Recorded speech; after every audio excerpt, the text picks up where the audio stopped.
Hi Gemini, kamusta? Welcome back to Pinay Angel Tarot. This is your January full moon reading. Happy New Year Gemini. Ayan, 2024 na tayo. And bago na ang energies ngayon, syempre. So tingnan natin ano bang dala ng full moon na to. By the way, bukas po ang full moon. January 25. Yun. So, love reading po ito. Tingnan natin ang energies connected sa love life ni Gemini. Comment present para alam ko nanonood kayo. And kung kailangan nyo po ng gabay, pwede kayong magpa-private reading sa akin. Message nyo lang ako sa Facebook page ko, Pinay Angel Tarot, or sa Viber or sa WhatsApp para mas mabilis. Nasa description box po yung mga contact details. Okay. And for those na nagtatanong about crystals, you can reach me sa Instagram ko. Message nyo na lang ako. Okay? Marami tayong crystals at iba-iba for love, career, wealth, prosperity, abundance, creativity, protection, for vitality, at marami pa pong iba. Okay, so start na tayo guys. Tingnan natin ang unang mensahe. Signs, openness. Oh my gosh. So, maraming synchronicities ngayon. Mukhang binubuksan mo yung isip mo sa mga signs na nakikita mo sa paligid mo. So, yung mga signs na yan ay galing yan sa gabay nyo, guys. Okay. Mukhang mas nagiging spiritual ka ngayon, Gemini. Okay. From the tarot, overall energy is Ace of Swords. May bago kang idea. Meron ka iniisip na something new na gusto mong gawin. I feel like pinaglalaban mo yung sarili mo kahit na nakakasakit ka ng tao, pero gusto mo lang is magkaroon ng ang gusto mo lang gawin or ang gusto mo lang mangyari is magkaroon ng pagbabago sa sitwasyon mo. Okay, mamaya i-clarify natin yan. So ang focus mo ngayon is the devil. Possible na nasi-stress ka ngayon kaya lumabas tong the devil na card. Or merong isang sitwasyon na hindi makagalaw or stagnant. What crosses you is the tower. Merong transformation, biglaan, and kasi nga stagnant eh. So ngayon, aayusin mo yan, babaguhin mo yan. What lies below you is Ten of Swords. Merong nagtatapos na mahabang cycle. Sa wakas, ito tapos na, and nafe-feel mo pa rin yung pagod dito. Ayan, kasi nakadapa siya eh. Okay, tingnan pa natin. What lies above you is the High Priestess. Tahimik ka lang ngayon, hindi ka nagsasalita. And ang dami mo mga effort behind the scenes na ginagawa, pero hindi mo na kailangan sabihin. Kasi minamanifest mo itong connection na to na magiging maayos. Okay. What lies behind you is Five of Cups. Merong panghihinayang. So, may mga nangyari dito sa connection na to na naging emotional ka at nalulungkot ka. What lies before you, Ace of Pentacles. So, ito na nga, may misunderstanding or missed opportunity dito connected sa kadil mong tao na feeling mo stuck ka or hindi ka makagalaw sa ngayon pero kailangan baguhin, and ito nakikita mo na din yung bagong simula or alam mo din na mangyayari na itong bagong simula in the near future. Supportive energies is Six of Wands, victory and success. I can also see na you are overcoming obstacles. Mukhang nagkaroon talaga ng conflict dito, maraming taong involved. Possible din na mahalaga sa'yo ngayon yung reputation mo or kung ano yung sasabihin ng mga tao sa'yo. Siguro, baka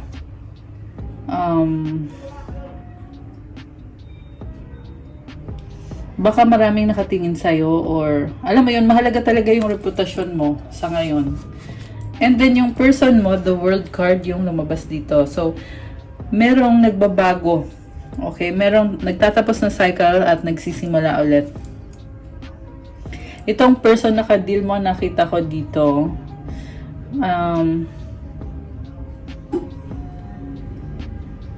gagawin niya kung ano yung gusto niya para sa sarili niya. Ang daming mga stars din dito. So, I feel like connected siya sa intuition niya. Okay. Mutual energies is the Death card. So, Again, this is transformation. Medyo mabigat yung pagbabagong to, no? Kasi, ang daming nangyari. Merong panghihinayang, merong lungkot. Pero, patapos na yan. The outcome is the Empress. Wow! You will gain your power back. And sa card mo dito, nakita ko na you are very creative. There is prosperity and abundance sa paligid mo. Okay, so mag-clarify tayo, guys. Bakit? Yung overall energy na yung ka-clarify natin. Bakit Ace of Swords?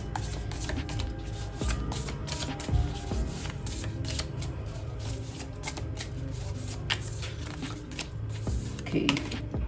Prince of Talismans, Ten of Cups, Nine of Wands. Two of Swords sa bottom of the deck. So, binubuksan mo yung isip mo, pero parang andun din yung feeling na hindi ka sure kung paano mo ba gagawin or anong gagawin mo. Yung iba sa inyo, guys, inisip nyo yung tungkol sa family nyo or emotional fulfillment. So, kung ano man yung emotional fulfillment na yan, nakita ko may mga blockages. Andito kasi yung Nine of Candles. Possible na naka-block ka or yung person mo yung naka-block. Or kung wala mang naka-block, ang nakita ko dito is ang dami mong frustration na ilang beses mo nang sinubukan para lang mag-workout yan pero hindi naging pabor sa'yo. Hindi pa. Pero at the same time, binibigyan mo ng chance para once and for all maayos nyo yung sa connection nyo ng taong yan. So, bakit hindi makaalis si Gemini or hindi makagalaw? Parang na-stagnant ka dito eh.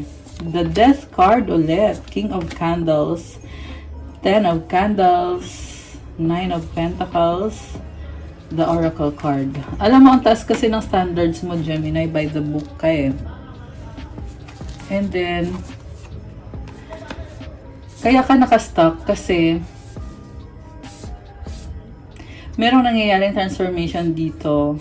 Laban ka lang ng laban eh. Kahit nahihirapan ka na. May nakita kong burden mabigat. Kaya pala hindi ka makagalaw kasi nabibigatan ka. Baka sa'yo napunta yung responsibilidad. No, Gemini. Ayan. So, clarify pa natin. Bakit the Tower? Ano tong transformation? So, again, lumabas yung Death card. Dalawang beses na lumabas. This is transformation. So, Ace of Elixirs. Oh, bagong simula. The Moon card and the Oracle ulit. Oh my gosh. So, may gusto pang lumabas na card. Tingnan natin. Three of Keys. Okay, so talagang nasaktan ka dito sa connection na to eh. Pero, nagkakaroon ng bagong simula. Medyo nalilito ka pa, pero pinag-aaralan mo kung ano ba yung tama, ano ba yung mabuti. So, again, by the book ka kasi. Yung Oracle card, equivalent to sa the Hermit card. No, sorry, the Hermit tuloy. Hindi. The Hierophant. Yun. Emotional tong bagong simula na to kasi andito yung Ace of Elixirs.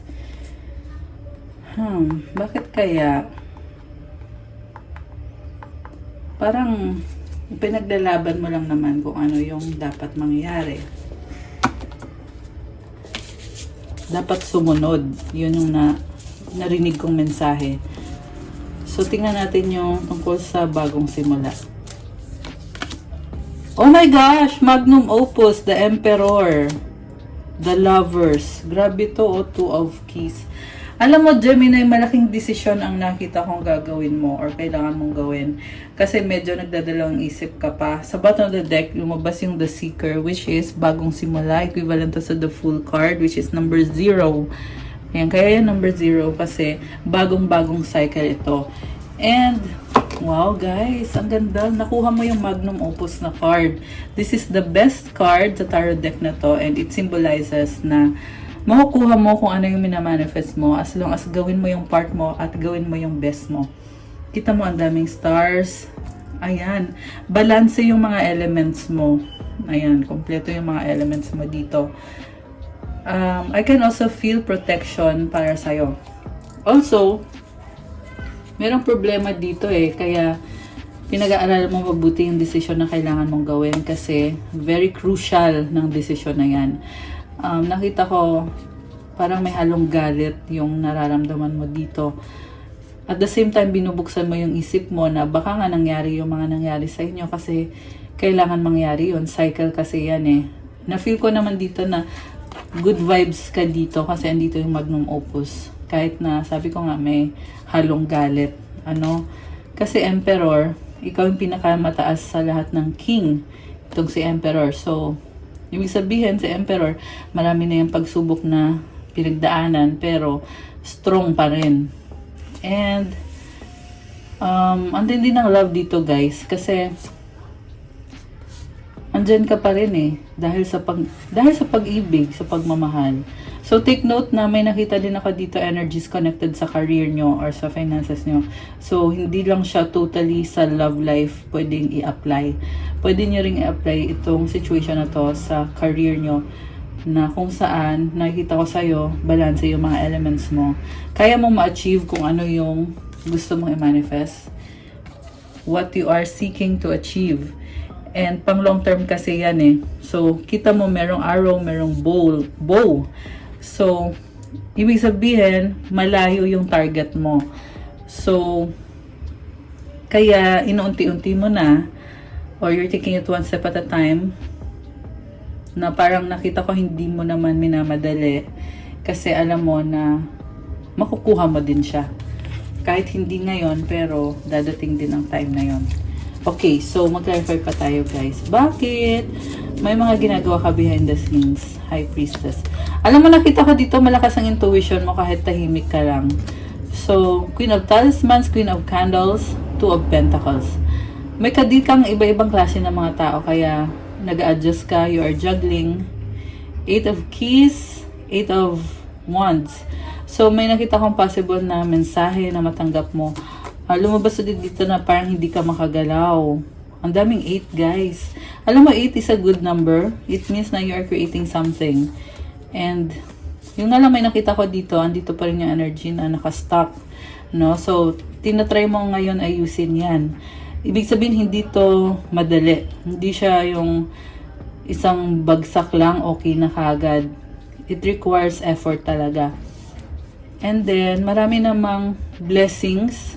Nakita ko dito, ang daming mangyayari or nangyayari. And, parang lumabas din dito guys na ayaw mo nang mag-invest ng emosyon kasi nagdaan ka na sa cycle na pinaasa ka, nasaktan ka. And nagkaroon ng conflict dito, 5 of Candles. So, andito din yung Star card, kaya nakita ko ngayon, minamanifest mo, parang pinagdadasal mo talaga yung sitwasyon na mag-workout. Magician, oh my gosh, 4 of Keys. So, ready ka na, yan ang sabi dito. Parang nakita ka dito, ayaw mo problemahin, pero at the same time, pinag-aaralan mo ng mabuti. The Hanged One, 6 of Pentacles. Nire-review mo yung mga naging decision mo. Okay. Okay, again, this is about studying. King of Keys and 3 of Pentacles, 6 of Pentacles.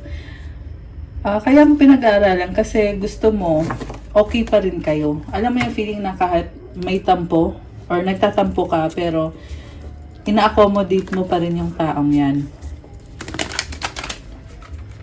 Grabe. Ganon magmahal si Gemini. Nakita ko din dito, marupok ka eh. Marupok ka. At the same time, strong ka naman. So, ka-clarify natin ngayon yung sa sabi ko nga, ito pala, hindi ko pa pala na pakita sa inyo yung mga Queen of Hearts. Queen of Talismans at si Queen of Candles. So, mukhang meron kang kadil na iba-ibang klase ng tao. Very caring ka sa taong yan. Mukhang magkaiba kayo ng ugali, pero nag-a-adjust ka. And, one step at a time. Kasi meron kang 2 of Pentacles eh. So, tama naman yung ginagawa mo. Ay, hindi yan. Saan na ba yun? Ay, ito. Oh, one step at a time, nag-a-adjust ka talaga. Okay. So, gusto ko i-clarify yung dami ding tao sa paligid mo. Okay, clarify natin yung sa person mo. Anong nagbago sa person mo or bakit nagbago? 7 of Wands, King of Elixirs, 10 of Pentacles. Oh my gosh. Yung person mo, defensive siya ngayon. Tahimik siya eh. This is someone na very emotional. 2 of Wands. Naghihintay. Oh, the universe. So again, this is about endings and new beginnings. Naghihintay na magkaroon ng pagbabago. Grabe tong person mo, oh. Justice. Wow, grabe to, guys. Alam mo, may nakita ko dito na gustong bumawi sa'yo yung person mo. Pero naghihintay ng right time. And feeling ko manifest niya to. Or kaya niya i-manifest na mangyari yung pagbabagong yan. Kasi 2 beses na lumabas yung number 21 na card. Ito, number 21 din. Which is itong the world card. Or the universe card. Very connected sa universe tong person mo. Balance ngayon yung kanyang emosyon at yung mga actions niya. So, papunta sa'yo tong taong to, Gemini. Feeling ko naghihintay siya ng sign. Pero nakuha niya dito, Justice card, tsaka yung the Star. This is someone na ilalaban niya kung ano yung totoo, kung ano yung tama. At the same time, ang lakas din ng intuition at spirituality ng taong to kasi andito yung Star card ulit. Prince of Keys, Queen of Keys. Meron siyang pinag-aaralan. The Empress and the 8 of Wands. Malakas ang confidence ng taong to. May nakita akong communication. Possible na mag-usap kayo. So, mukhang ito yung divine counterpart mo. Feminine energy yung nakita ko dito eh. So, ayan, lalaki man yan o babae. The point is, parang ito yung kind of person na hindi siya gumagalaw unless kung kailangan talaga. Yan yung nakita ko sa kanya. Kasi, ang daming blessings din sa buhay ng taong to eh. So, mukhang tinulikuran ka itong taong to, no? Pero, like I said, may nakikita akong communication. So, baka may kadika yung Libra, Taurus, Scorpio, Aquarius, and yun yung mga strongest na signs na lumabas dito so far. Okay. So, clarify natin yung outcome card na the Empress. Justice, the Star. Oh my gosh, guys. Prince of Peace. 5 of Cups. Alam mo, merong panghihinayang dito. Merong konting lungkot sa sitwasyon nyo. Pero, importante sa'yo yung taang yan eh. Kaya, kahit na merong nasayang dito sa connection nyo, ang lambot pa rin ng puso mo sa kanya. Mukhang meron kayong past memories na mahalaga para sa'yo. So, 2 of Cups, tanggap mo siya kahit ano man siya. 3 of Candles. Although, hinihintay mo siyang siyang kumonek sa'yo kasi party siya ng buhay mo. Princess of Elixirs. Oh my gosh. And the Alchemy. So, sabi dito, opportunity, matatapos din yan. Sa ngayon, on the process na. Nasabi ko ba kanina, long term kasi yung tina-target nyo eh. So, possible na balak nyo na in the future, magpapakasal kayo or magsasettle down kayo. Kasi, talagang hindi mo i-let go yung taong yan until na mag-settle down kayo. Ayan. Princess of Candles, King of Keys. Alam mo, ang daming opportunity lumabas dito, Gemini. And I cannot deny, I feel excited para sa'yo. So, andito din yung Fortuna or yung Wheel of Fortune. Oh, expansion and growth and new beginning, Ace of Talismans. Wow. Okay, ang ganda naman. Tsaka yung outcome card mo is Empress, which is, this is about abundance and prosperity, fertility. So, ito naman lumabas na card na Justice and the Star. Like I said, ito din yung energy ng person mo eh, na babalansehin or possible din to decision na may mga legalities. Ayan. Baka connected sa case. And the Star. Mukhang favorable naman. Although, may feeling na parang on the process pa, guys. On the process pa to. Okay. So, any other message for Gemini? Five of Pentacles, Prince of Candles, Ten of Keys. So, endings. Alam mo, merong umalis, pero nakita kong bumabalik para tapusin kung ano man yung hindi natapos or unfinished business. Seven of Pentacles, Queen of Elixirs. So, this is someone na nag-e-effort talaga tong person na to, pero parang nakikita ko sa kanya na feeling niya palaging may kulang. No? Parang ganun yung feeling ng person mo, pero at the same time, nakikita ko mapagmahal tong person na to eh. Kaya naman, nire-respeto at hinahangaan mo din siya. Okay. Grabe naman yung reading. Ang intense. Sa totoo lang. Kuha ko kayo ng mensahe galing sa universe. Comment niyo kung resonate kayo, guys. Also, yung pinakamaraming comments, pinakamaraming views pala, ay ginagawa ko ng bonus reading. Kaya kung gusto niyo mapasama sa bonus reading, comment, like, at share niyo yung Gemini video. So, from the universe, I create mindful moments throughout the day, reminding myself that I am loved and miracles are natural. Wow! So, wow, 3:33 on the clock. Oh my gosh! Ayan, 13:33 actually. Ayan, may mga angel numbers pa kayo. Nakakatuwa. So, sabi dito, ikaw na mismo daw yung love at ang daming miracles na nangyayari sa buhay mo, Gemini. Kailangan mo i-remind yung sarili mo nito palagi. Ayan. Okay, I love it. So, that's all I have for you, Gemini, para sa yung January full moon, New Year reading. Ayan, sinabay-sabay na eh. So, thank you so much for watching. I-like nyo yung video na to kasi kailangan ko po yan at malaking tulong yan para tuloy-tuloy lang ang paggawa natin ng mga love readings para sa'yo. And also, syempre mag-comment kayo kung nag-resonate ba or kung nagustuhan nyo ba yung reading. And subscribe sa mga bago po dito. Kung kailangan nyo ng gabay, pwede kayo magpa-private reading sa akin. Message nyo lang ako sa Facebook page ko, Pinay Angel Tarot, or sa Viber or sa WhatsApp. Nasa description box po yung mga contact details. And for those na nangangailangan ng crystals na tutulong sa'yo para ma-attract yung love, ma-attract yung money, to bring positivity sa energy mo, sa bahay mo, to unblock your chakras. Syempre, meron din tayong for vitality, creativity, for business, for protection, at marami pa pong iba, guys. Tingnan nyo po sa Instagram ko.